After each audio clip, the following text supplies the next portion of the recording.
When even Joe Rogan is flipping on Donald Trump, you know shit has gotten bad. And that is the case right now. Maybe at one point his most staunch defender, Joe Rogan, is fed up with Donald Trump. And on so many issues, it is not just the fact that his ICE raids are not only morally reprehensible, but illegal, or that tariffs don't work. And Joe Rogan should have known that all along. Not that he's a particularly smart guy, but Epstein. And all of the antics of Trump have his favorite podcaster or former favorite podcaster furious with him. And we are going to get into it all. But before we do, if I could quickly ask you, leave a like on this video. And if you haven't already and you enjoy our channel, to hit that subscribe button, because it goes a long way in supporting our channel. And it's the best Christmas present that you can get. Now, before we get into Rogan, I want to start with some of the reasons that he is so furious with Donald Trump on this occasion. And it, of course, begins with the failed Epstein cover-up. Okay, nothing like a Christmas Eve news dump. Today we got yet another document dump in the ongoing release of the Epstein files. And a few things remain true. And we've gone through, our amazing team here at MS Now has gone through a lot of this as much as they can. I mean, one, despite a legal requirement based on a law that was passed, again, remember this, with near unanimous support to release all the relevant documents by last Friday, only a fraction of that material is available as of yet, even after the news dump today. Two, the Justice Department continues to redact vast swaths of information, and in many cases, those redactions don't seem to have logical explanations, really at all, and we'll talk about that. But despite all of that, this batch probably, of the batches, had the most new information about Jeffrey Epstein, his criminal enterprise, and the many attempts to hold him accountable. Now, perhaps the biggest bombshell in today's dump of files is this July 2019 email exchange between DOJ officials, suggesting that investigators were looking at 10 potential Epstein co-conspirators at the time. That's obviously huge news, since to this day, only one Epstein co-conspirator has ever been charged in the case, and that's, of course, Ghislaine Maxwell. But in this email exchange, the names of most of those suspected co-conspirators are redacted. And it's really not clear why, especially because the law mandating the release of these files does not allow redactions on the basis of embarrassment, reputational harm, or political sensitivity. I mean, the whole reason so many people have demanded the release of these files was to expose the people who participated in Epstein's crimes without consequence. And there may be even more information on potential co-conspirators that the Justice Department is still holding on to. I mean, another email that appears to be from a federal prosecutor in New York reveals the existence of a 7-page memo on, quote, co-conspirators we could potentially charge. The email also mentions an apparently updated 86-page co-conspirator memo that appears to have been drafted later in 2019, as well as a corporate prosecution memo that is 13 pages. And to be clear, we don't know why that email was drafted. But so far, it does not appear that any of these memos have been released by the Justice Department. And again, exposing potential co-conspirators is a big reason that Epstein survivors have been fighting to release these files. This is not just a story about what Donald Trump did or didn't know. I mean, of course, that's important. He's the president of the United States right now. But it is about a much larger cover-up of rich, well-connected men who preyed on young women trafficked by Jeffrey Epstein. So when I learned about some of what was in these files and some of the big questions it still leaves out there, I was immediately reminded of what Charlene Richard told me earlier this year concerning what survivors know but still cannot say about who participated in Epstein's crimes. Are these people, when the list is released, that people would know? Are they people who are famous in some capacity? Yes. And are there names out there that have not been out there yet? Yes. That you were trafficked to? There's names of people that are out there that are not on the list.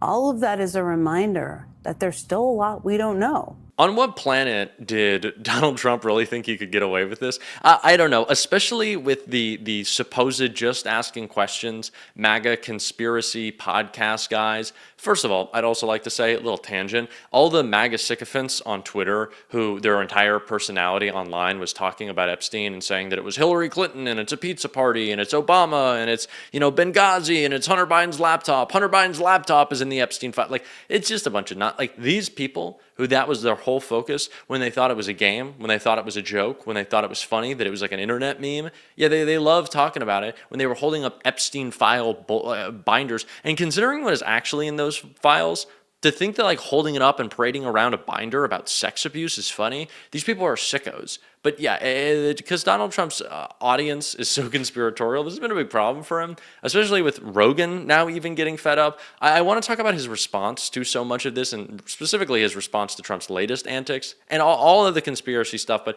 let's see what Rogan had to say about Trump's latest just idiotic move. I think it was.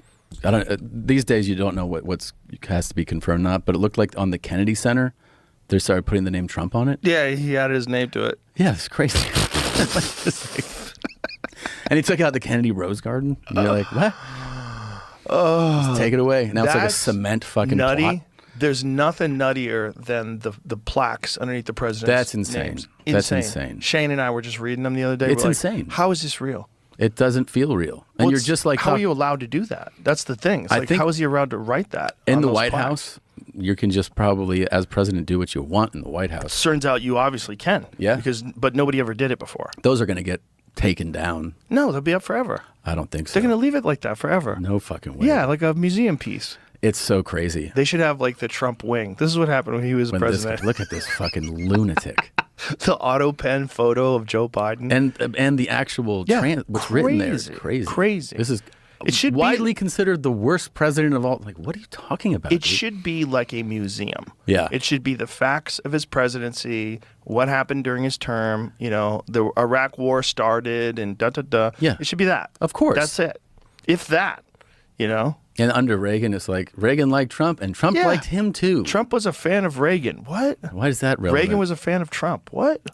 It's guys, fucking Nuts. crazy.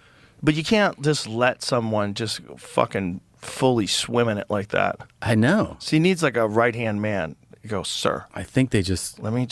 I understand the motive. Well, he's behind also this. losing it too. You can tell. Well, I think everybody does when you get to a certain age. Yeah, Right? yeah, of course. I mean, the guy's about to be 80, right? Right. So There is so much about how these podcast manosphere guys present themselves that should run so counter to Donald Trump and who he is. What Rogan is saying about how embarrassing this is and it's stupid and it's beneath the presidency, these guys purport to care about America and love this country and want it to win. And, they're the back-to-back, World War winner T-shirt wearing guys. They're waving the flag. They're screaming on, 4th of July. They're doing the fireworks. Oh, we love this country.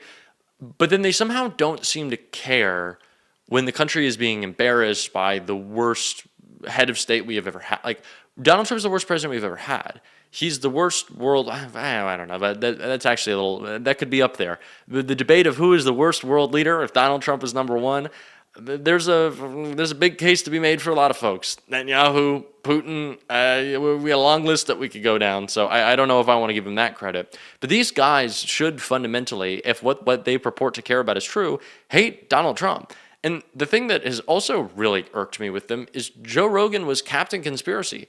When it was settled medical science, he wanted to ask all the questions, but it seems around Epstein, he's kind of slowed down a bit. Now that it's not as much fun to talk about his former buddy and all the MAGA guys that he's hanging around with, now that those guys could be a part of this larger conspiracy or at least part of the criminal cover-up. You're implicated in the Epstein crimes if you're covering up the release of information about them.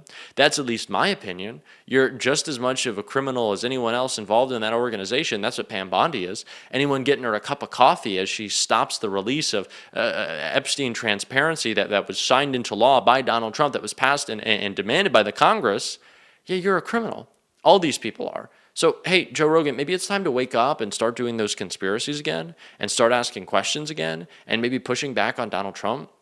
These are the guys who everything that they believe, again, runs counter to what Donald Trump actually is. They misunderstand him, and that's why they support him. They misunderstand what he's about, and they misunderstand what they're about in so many different ways. But if Joe Rogan really cared about accountability and transparency, he would be loudly backing what Democrats are doing. And I know to some extent he has, and it was good for him to make fun of Donald Trump, but he should be making fun of Donald Trump more. Donald Trump is such an easy guy to make fun of. He is such a loser. He is so desperate for attention.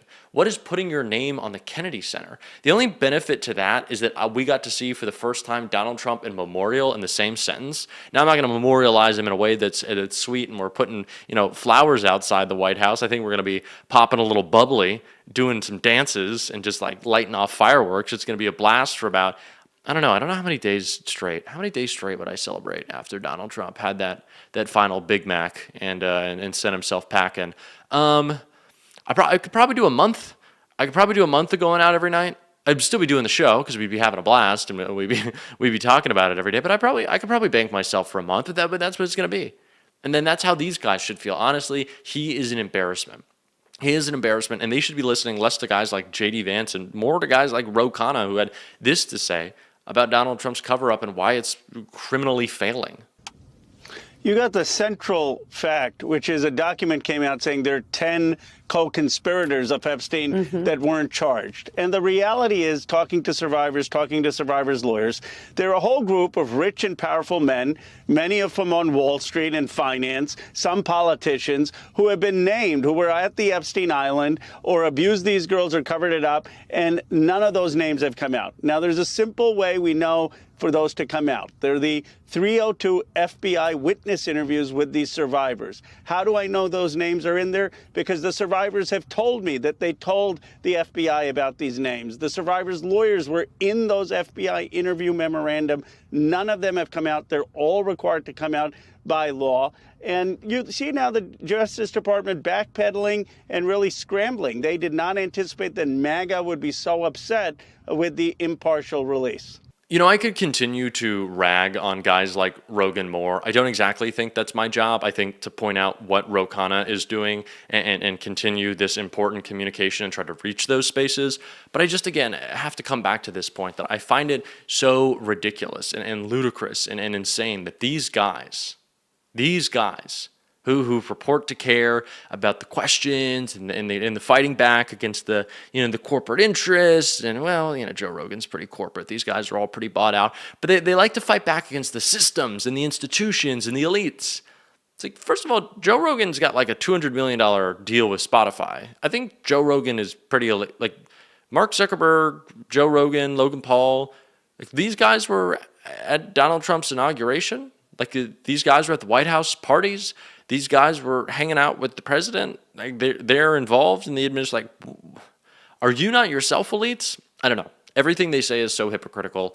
We should always be calling it out. We're certainly going to on this show, even on Christmas Eve. And if you want to support that, as always, you can hit that subscribe button. Leave a like on this video. If you stuck around to the end, drop a blue heart in the comments. Keep on fighting, y'all. Don't let them silence you. And until next time, which could be Christmas morning, in which case I got you something good. It's making fun of Stephen Miller tomorrow. That's what we're going to be doing. I can promise you that much. I'll see you soon.